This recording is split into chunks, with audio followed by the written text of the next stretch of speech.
அருட்பெரும் ஜோதி அருட்பெரும் ஜோதி தனிப்பெரும் கருணை அருட்பெரும் ஜோதி ஆனந்த வணக்கம். அன்பர்களே, நலமாக இருக்கிறீர்களா? உங்கள் வாழ்வில் அன்பும் ஆரோக்கியமும் சகல ஐஸ்வர்யங்களும் நிறைந்திருக்கட்டும், நிலைத்திருக்கட்டும். வாழ்க பணமுடன்.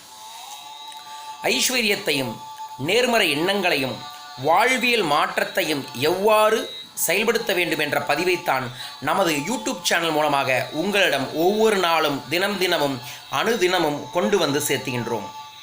அதுபோலவே ஒரு நற்பதிவு தான் இந்த பதிவே. நாம் இருக்கும் இடங்களில், அது வீடாக இருந்தாலும் சரி, தொழிலகமாக இருந்தாலும் சரி, நாம் என்ன வார்த்தைகளை பேசுகின்றோமோ அந்த வார்த்தைகளிலிருந்து வரக்கூடிய அதிர்வலைகள் அந்த இடத்தை நிரப்பி இருக்கும். அவ்வாறு நிரப்பி இருக்கக்கூடிய அதிர்வலைகளை நாம் மீண்டும் மீண்டும் அந்த இடத்தில் இருப்பதால் அந்த உணர்வு நம் உடலிலும் மனதிலும் இணையும். அவ்வாறு இணையும் போது அந்த அதிர்வலைகள் நமது வாழ்வில் பல்வேறு விதமான சிக்கல்களையும் தடைகளையும் பிரச்சனைகளையும் ஏற்படுத்தும். இப்போ உங்களுக்கு பின்னாடி ஒரு வாய்ஸ் வந்துட்டு இருக்கு தெரியுங்களா? ஒரு மந்திரம், ஒரு சாண்டிங். அதை அதை எப்படி பயன்படுத்தணும் அப்படிங்கிறதான் இந்த பதிவே. அதை ஆஃப் பண்ணிவிட்டு நம்ம மறுபடியும் தெளிவாக உங்களுக்காக சொல்கிறேன். ஓம் நமோ நாராயண. அந்த சாண்டிங் வருது தெரியுங்களா? இந்த மாதிரி ஒரு இடத்துல நம்ம எதையை திரும்ப திரும்ப பேசிக்கொண்டே இருக்கின்றோமோ அந்த வார்த்தைகள் அந்த இடத்தில் பதியும், எப்போதுமே இருக்கும். நான் நிறையா போலீஸ் ஆஃபீஸர்ஸுக்கு, நிறைய விதமான பெரிய டாக்டர்களுக்கு எல்லாமே லாஃபிங் தெரப்பின்னு ஒரு தெரப்பி எடுப்பேன். நான் ஒரு லாஃபிங் தெரப்பிஸ்ட்.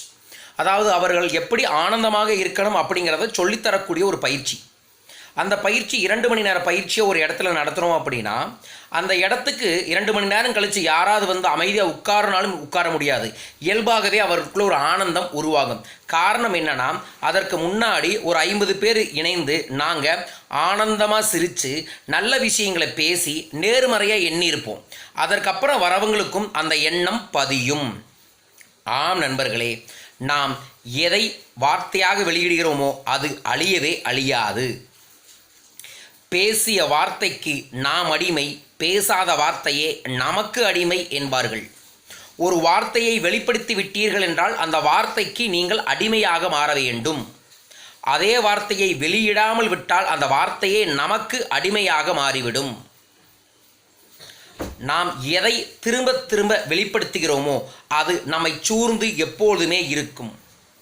எதிர்மறையான விஷயங்களை, தேவையில்லாத விஷயங்களை, சிக்கல்களை, பிரச்சனைகளை, தொல்லைகளை புலம்பிக் கொண்டே இருப்பதின் காரணமாக அந்த வார்த்தை நம்மை சூழ்ந்து எப்போதும் இருக்கும். அந்த மனோநிலையில் நாம் எப்போதுமே இருக்க அந்த வார்த்தை செயல்பட்டு கொண்டே இருக்கும். ஒரு நொடி அதை பற்றி நினைத்தோம் என்றால் அது மறுநொடி நமக்குள் வந்துவிடும். இயல்பாகவே எதிர்மறையான விஷயங்கள் ஏற்படும் போது நமது உடலும் மனமும் சுருங்கிவிடும், தயங்கிவிடும், தடைகளோடு செயல்பட ஆரம்பிக்கும். ஆதலால் தொட்ட காரியங்கள்லாம் தடையோடு தான் ஏற்படும்.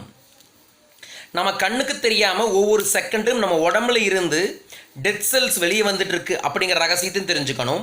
அதுவும் எதிர்மறையை ஏற்படுத்தும். நம் வாயிலிருந்து வெளிப்படுத்தக்கூடிய வார்த்தைகளும் எதிர்மறைகளை ஏற்படுத்தும். ஏனென்றால் வார்த்தை தான் வாழ்க்கை. எந்த வார்த்தையை நீங்கள் வெளிப்படுத்துகிறீர்களோ அதுதான் உங்கள் வாழ்க்கை. உங்களை சுற்றி எந்தெந்த வார்த்தைகளை திரும்ப கேட்கிறீர்களோ, பார்க்கிறீர்களோ, பேசுகிறீர்களோ, உணர்கிறீர்களோ அதுதான் உங்கள் வாழ்க்கை. நாம் இவ்வாறு இருக்கிறதுக்கு காரணம் என்ன? நம்ம இப்போ தப்பே பண்ணாட்டியும் ஒரு காவல் நிலையத்துக்கு போனோம்னா ஒரு பதற்ற நிலை உருவாகும். அதே போல் மருத்துவமனைக்கு யாராவது பார்க்கறதுக்கு தான் போயிருப்போம். ஆனால் மருத்துவமனைக்கு போயிட்டு வெளியே வந்தோடனே நமக்கு உடல்நிலையில் ஒரு பய உணர்வையும் உடம்பு சரியில்லாத ஒரு உணர்வையும் ஏற்படுத்திவிடும். அதுபோலவே ஒரு அமைதியாக தியானம் செய்யக்கூடிய இடத்திற்கு சென்று வந்தோம் என்றால் நமக்கு மனநிலை ஒரு நிம்மதியாக, ஆரோக்கியமாக, அமைதியாக இருக்கிற மாதிரி வரும். இதற்கு காரணம் என்ன? அங்கே அந்த அதிர்வலைகள் அதிகமாக இருக்கிறங்காட்டிக்கு அங்கே வரவர்களுக்கும் அந்த அதிர்வலைகள் தொற்றிக்கொள்கின்றது. அதுபோலவே நீங்கள் இருக்கும் வீடுகளிலும் அலுவலகங்களிலும் எந்த விதமான வார்த்தைகளையும் உணர்வுகளையும் எண்ணங்களையும் வெளிப்படுத்தி கொண்டே இருக்கிறீர்களோ அதற்கான சூழல் உங்களை சுற்றி எப்போதுமே இருக்கும்.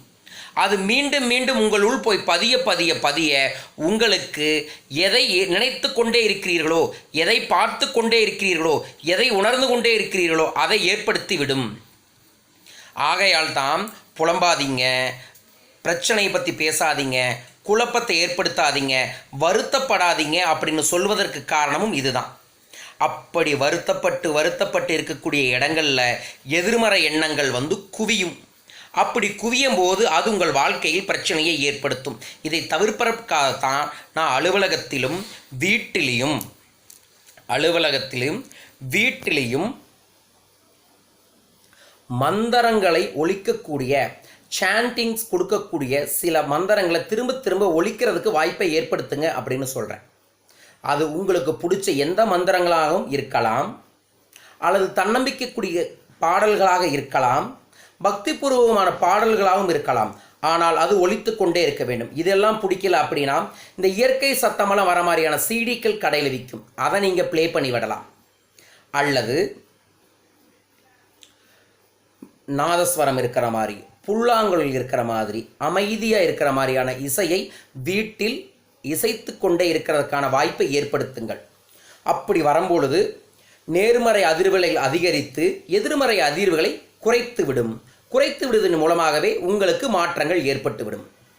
நீங்கள் எங்கே இருந்தாலும் சரி, நேர்மறை எண்ணம் உருவாக வேண்டுமென்றால் நீங்கள் பார்ப்பது, கேட்பது, உணர்வது, பேசுவது, உங்களை சுற்றி இருப்பவர்கள் அனைவருமே நேர்மறையான மனிதர்களாக இருந்தாலே போதும். உங்கள் வாழ்வில் நேர்மறையான மாற்றங்கள் நிச்சயமாக பெருகும்.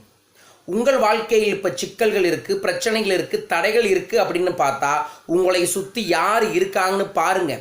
நீங்கள் எதை பேசுகிறீங்கன்னு பாருங்கள், எதை பார்க்குறீங்கன்னு பாருங்கள், எதை கேட்குறீங்கன்னு பாருங்கள், எதை உணர்றீங்கன்னு பாருங்கள். அதெல்லாம் எதிர்மறையாக தான் இருக்கும். அதனால தான் உங்கள் வாழ்க்கையில் பிரச்சனை, தொல்லை, சிக்கல்கள், குழப்பங்கள் வந்துக்கிட்டு இருக்கு. ஸோ முதல்ல நீங்கள் மாற்ற வேண்டியது அதைத்தான், உங்களை மாற்றணும். அப்படின்னா உங்களை சுற்றி இருக்கக்கூடிய இந்த எண்ண அதிர்வலைகளை மாற்ற வேண்டும், உங்கள் வார்த்தைகளை மாற்ற வேண்டும். அவ்வாறு மாற்றிவிட்டாலே போதும் உங்கள் வாழ்க்கையில் வசந்தம் ஏற்பட்டுவிடும். இதை புரிந்து கொண்டு இதற்கு தகுந்தால் போல் உங்கள் வாழ்வியல் முறைகளை மாற்றிவிட்டீர்கள் என்றாலே போதும், செல்லும் இடமெல்லாம் உங்களுக்கு சிறப்பு ஆகும். ஒவ்வொரு நிமிடமும் புதிதாய் உங்களுக்கு பிறக்கும். வெற்றியை நீங்கள் 100% அடைந்து விட முடியும். ஸோ இதுதான் நம்ம பணவளக்கலையிலையும் மிகப்பெரிய ரகசியமாய் சொல்லித் தருகின்றோம். பணம் என்கின்ற விஷயம் உங்களை நோக்கி வர வேண்டுமென்றால் பணத்திற்கான அதிர்வலைகளை பற்றி நீங்கள் தெரிந்து கொள்ள வேண்டும். அந்த அதிர்வலைகளை தெரிந்து கொண்டாலே போதும் பணம் உங்கள் வாழ்க்கையில் தனமழையாய் பெழியும். ஸோ இதை விஷயத்தை பயன்படுத்துங்க. உங்கள் வீட்டில் எப்போதும் இனிமையான ஒரு சப்தத்தை கொடுக்கறதுக்கான சூழலை ஏற்படுத்துங்கள்.